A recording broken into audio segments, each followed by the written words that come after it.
Hello दोस्तों, आज मैं आपको जो कहानी सुनाने जा रही हूँ ये कहानी है माँ के जादुई पर्स की। तो चलिए दोस्तों, देखते हैं माँ के जादुई पर्स की कहानी।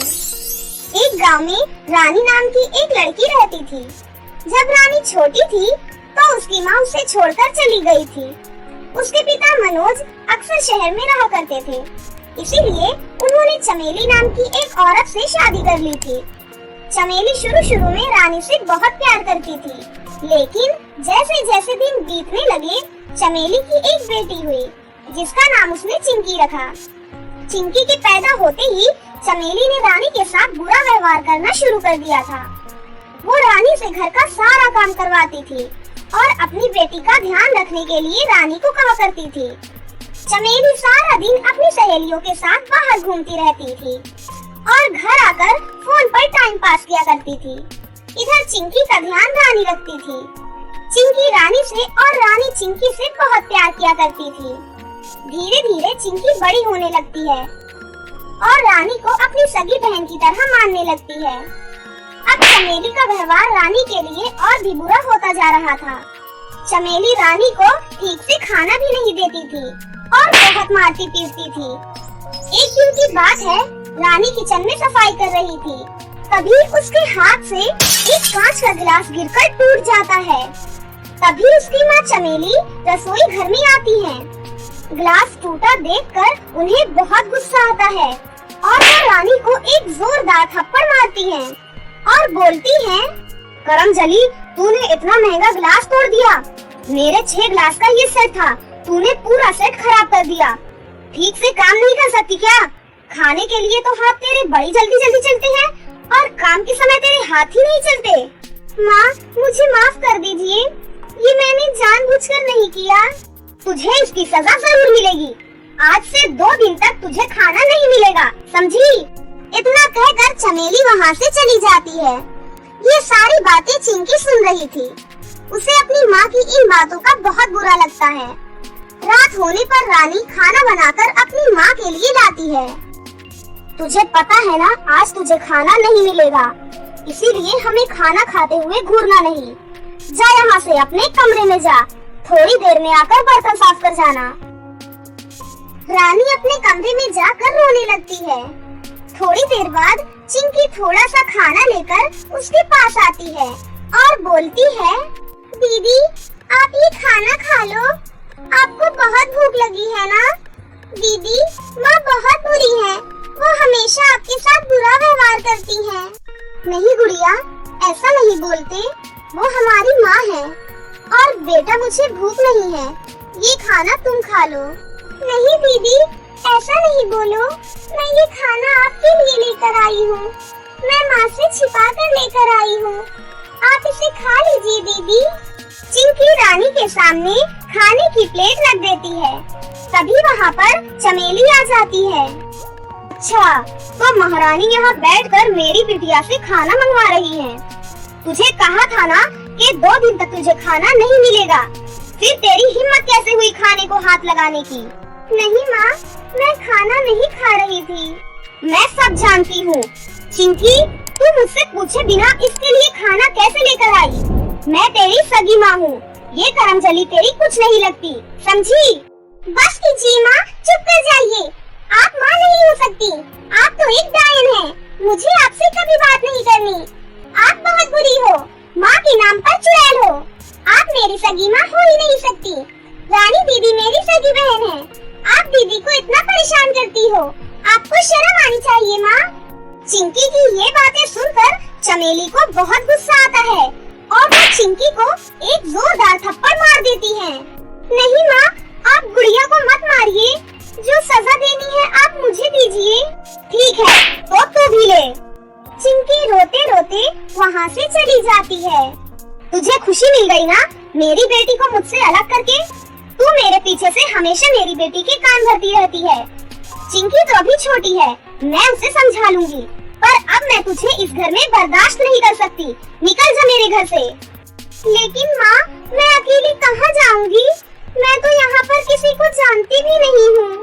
मेरी बात ध्यान से सुन। जंगल में एक कुआं है, उस कुएं में जाकर कूद जा। मैं तुझे 1 मिनट के लिए भी अपने घर में रहने नहीं दे सकती। निकल जा अभी के अभी मेरे घर से। चमेली रानी का हाथ पकड़कर उसे घर से बाहर निकाल देती है। रानी रोते हुए जंगल की ओर चल देती है और वहाँ बैठकर रोने लगती है। माँ, आप ही बताओ मैं कहाँ जाऊँ अब? आप तो मुझे बचपन में ही छोड़कर चली गई। अब मेरा कोई सहारा नहीं है माँ, मुझसे कोई प्यार नहीं करता। नई माँ ने मुझे हाथ पकड़कर घर से बाहर निकाल दिया। मैं कहाँ जाऊँ माँ? तभी रानी की असली माँ उसके सामने प्रकट हो जाती है। बेटी, तुम रो मत बिटिया। माँ, आप जिंदा हैं? आप अभी तक कहाँ थी माँ? मेरे पास क्यों नहीं आती आप? नहीं बेटा, मैं जिंदा नहीं हूँ। मैं तो एक आत्मा हूँ।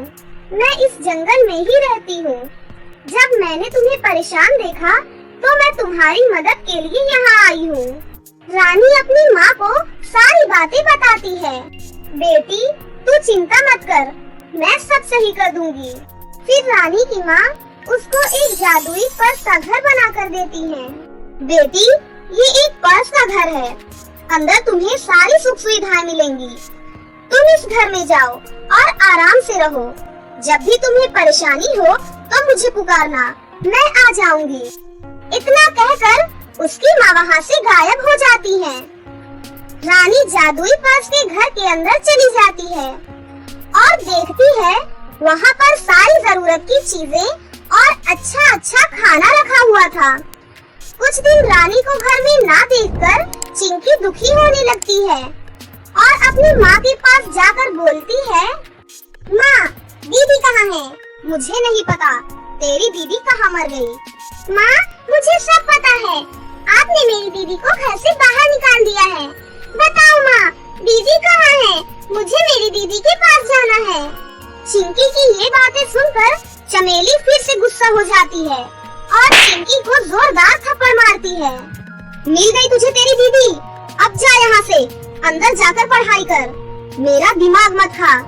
देखो माँ, मुझे मेरी दीदी के पास जाना है, नहीं तो मैं भी इस घर को छोड़कर चली जाऊंगी। तभी शहर से उनके पिता मनोज वापस आते हैं। क्या हुआ चिंकी बिटिया, तुम रो क्यों रही हो? पिताजी, माँ ने दीदी को घर से बाहर निकाल दिया है। नहीं, ये झूठ बोल रही है, मैंने कुछ नहीं किया। नहीं पिताजी, मैं झूठ नहीं बोल रही हूँ। माँ दीदी पर बहुत अत्याचार करती है, उनको बहुत बुरी तरह मारती है और उनसे घर का सारा काम करवाती है और पता है उन्हें ठीक से खाना भी नहीं देती है। चिंकी की सारी बातें सुनकर मनोज को बहुत गुस्सा आता है और वो चमेली को एक जोरदार थप्पड़ मारते हैं। तुम्हारी हिम्मत कैसे हुई मेरी बेटी को हाथ लगाने की? मैं तो तुझे उसकी माँ बनाकर लाया था और तू मेरी बेटी पर अत्याचार करती है। दुष्ट औरत, मैं और चिंकी भी घर छोड़कर जा रहे हैं। अब तू इस घर में आराम से रहे। नहीं जी, मुझे माफ कर दो, मुझसे बहुत बड़ी गलती हो गई। मुझे भी अपने साथ ले चलो, मैं अकेली कहाँ जाऊंगी। चिंकी और उसका पति उसकी एक नहीं सुनते और उस घर को छोड़कर जंगल की ओर चल देते हैं। वहाँ जाकर वो रानी को ढूंढना शुरू करते हैं। तभी उन्हें रास्ते में एक जादुई पर्स का घर नजर आता है। वो उस घर में प्रवेश करते हैं। वहाँ पर उन्हें रानी मिल जाती है। मेरी बेटी, मुझे माफ कर दे, ये सब अत्याचार मेरी वजह से हुआ है गुड़िया। कोई बात नहीं पिताजी, लेकिन माँ कहाँ है? माँ नहीं दिखाई दे रही। वो माँ नहीं, दुष्ट औरत है। अब हम उसके पास कभी नहीं जाएंगे। नहीं पिताजी, ऐसा ना बोले, वो हमारी माँ है। चमेली बाहर खड़े ये सारी बातें सुन रही थी। चमेली को अपनी गलती का एहसास हो जाता है और वो उन तीनों से माफी मांगती है। फिर उसके बाद से सभी लोग खुशी खुशी जादुई पर्स के घर के अंदर रहने लग जाते हैं। में उर्मिला नाम की एक औरत अपनी बेटी सोनिया के साथ रहती थी। उर्मिला बहुत ज्यादा गरीब थी और वो अपनी बेटी की परवरिश बहुत ही मुश्किल से कर पाती थी। एक बार की बात है, उर्मिला कुएं से पानी भरने जाती है।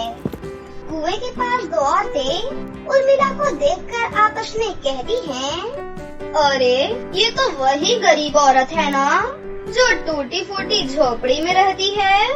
हाँ हाँ, तुम बिल्कुल ठीक कह रही हो बहन, गरीब कहीं की।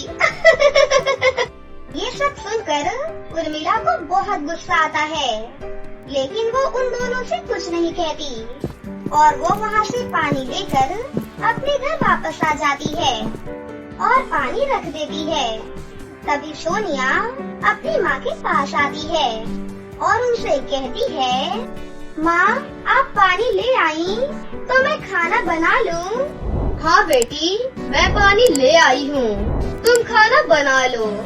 जब तक मैं बाहर कुछ काम ढूंढ कर आती हूँ, क्या पता कुछ काम मिल जाए, और घर में राशन भी खत्म होने वाला है। इसके बाद उर्मिला काम ढूंढने के लिए निकल जाती है और इधर सोनिया घर पर खाना बनाने लग जाती है। वहीं दूसरी तरफ उर्मिला काम ढूंढने की बहुत कोशिश करती है, लेकिन उसको कहीं भी काम नहीं मिलता। हे भगवान, अब मैं क्या करूँ? मुझे तो किसी ने भी काम पर नहीं रखा, और अगर काम नहीं मिला तो हमारे घर का राशन कैसे आएगा, और मैं अपनी बेटी को क्या खिलाऊंगी? मेरे पास तो बिल्कुल भी पैसे नहीं है। इतना सोचकर उर्मिला घर वापस आ जाती है। उर्मिला के घर पर पहुंचने के बाद सोनिया उर्मिला से कहती है, माँ मैंने खाना बना दिया है, आपके लिए खाना लगा दूँ? नहीं, मेरा मन नहीं है, तुम खा लो बेटा, मुझे भूख नहीं लगी है। उर्मिला के इतना कहने के बाद सोनिया खाना खा लेती है और उर्मिला की गोद में सो जाती है। धीरे धीरे रात गहरी हो जाती है, लेकिन उर्मिला को अभी भी नींद नहीं आ रही थी और काम ना होने की वजह से भी वो बहुत ज्यादा दुखी थी।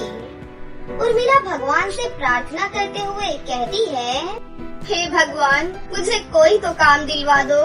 मुझे काम नहीं मिला तो मेरा घर कैसे चलेगा? मुझे कुछ भी समझ में नहीं आ रहा है। और थोड़ी ही देर बाद सुबह हो जाती है। अगले दिन उर्मिला काम की तलाश में निकल पड़ती है, लेकिन आज भी उसे कहीं भी काम नहीं मिला। इस बात से उर्मिला और भी ज्यादा दुखी हो जाती है और मन ही मन कहती है, आज अगर मैं पैसे लेकर घर नहीं जा पाई तो मेरी बेटी भूखी रह जाएगी, और तो और वो अभी बहुत छोटी है, भूखी भी नहीं रह सकती। मुझे कुछ न कुछ करना ही होगा। थोड़ी देर बाद उर्मिला एक तरकीब सोचती है, क्यों ना आज मैं भीख मांग लूं, शायद कुछ पैसे मिल जाएं। ऐसा सोचकर उर्मिला भीख मांगने के लिए निकल पड़ती है। चलते चलते उर्मिला एक बड़े से घर के सामने पहुंचती है। उर्मिला उस घर का दरवाजा खटखटाती है और घर से एक औरत निकलकर बाहर आती है। अरे सुनिए बहन, अगर आपके पास कुछ खाने को है तो मुझे दे दीजिए। मेरी बेटी घर पर भूखी है, अगर आज उसे खाना नहीं मिला तो वो बीमार पड़ जाएगी। उर्मिला की ये बात सुनकर वो औरत उससे कहती है, क्या तुम्हें शर्म नहीं आ रही? अपनी बेटी को भीख मांगा हुआ खाना खिलाओगी? अगर ऐसा है तो तुम मर जाओ। लेकिन तुम्हारी जगह अगर मैं होती तो मैं अपने बच्चे को भीख मांगकर खाना नहीं खिलाती। उस औरत की ये बात सुनकर उर्मिला काफी ज्यादा दुखी होती है और चुपचाप वहाँ से चली जाती है। उर्मिला एक कुएं के पास आती है और उसके ऊपर चढ़ जाती है और मन ही मन कहती है, अब मेरे पास कोई भी साधन नहीं बचा है। अब मेरा इस दुनिया में जीकर कोई फायदा नहीं।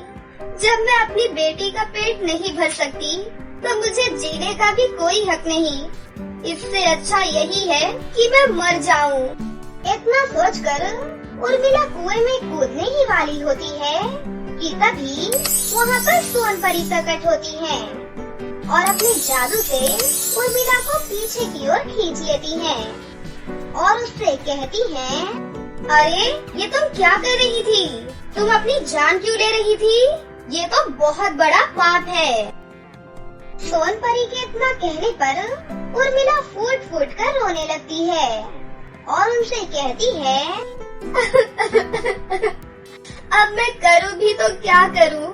घर में खाने को एक दाना नहीं है, बेटी घर पर भूखी है, मुझे कुछ भी समझ में नहीं आ रहा कि मैं क्या करूं, इसलिए मैं मरने जा रही थी। अच्छा, तो ऐसी बात है, चलो तुम मुझे अपने घर पर ले चलो। इसके बाद उर्मिला सोनपरी को अपने घर पर ले जाती है। सोनपरी उर्मिला के घर को देखकर बहुत ही दुखी होती है, क्योंकि उर्मिला का घर बहुत ही टूटा फूटा था। तुम चिंता मत करो, तुम दोनों मेरे साथ चलो। इसके बाद सोनपरी अपने जादू से सोनिया और उर्मिला को परी लोक ले आती है और अपने जादू से उन दोनों को एक जादुई गाउन और एक जादुई पर्स देती है और उनसे कहती है, सुनो उर्मिला, ये 2 जादुई गाउन और पर्स हैं। इस जादुई गाउन से तुम जो भी मांगोगी तुम्हें वो मिलेगा, और दूसरी तरफ इस जादुई पर्स की मदद से तुम इसके अंदर रह सकती हो। क्या सच में परी जी? हाँ, बिल्कुल। परी जी, आपका बहुत बहुत शुक्रिया, आपने हमारी बहुत मदद की है आज। इसके बाद उर्मिला और सोनिया पृथ्वीलोक वापस लौट आती हैं। पृथ्वीलोक आने के बाद सोनिया अपने गांव के बाहर अपने जादुई पर्स को रख देती है और वो जादुई पर्स एक घर में बदल जाता है। फिर जादुई गाउन वो दोनों अपने साथ उस घर में लेकर आ जाती हैं और जादुई गाउन से कहती हैं, हे जादुई गाउन, हमें बहुत सारा खाना दे दो। उर्मिला के इतना कहने पर वहाँ पर बहुत सारा खाना प्रकट हो जाता है। सोनिया भी ये सब देखकर बहुत खुश होती है। उस दिन के बाद से उर्मिला और सोनिया के जीवन में किसी भी चीज की कोई कमी नहीं थी। अब वो दोनों अपनी जिंदगी में हंसी खुशी से रहने लगती हैं।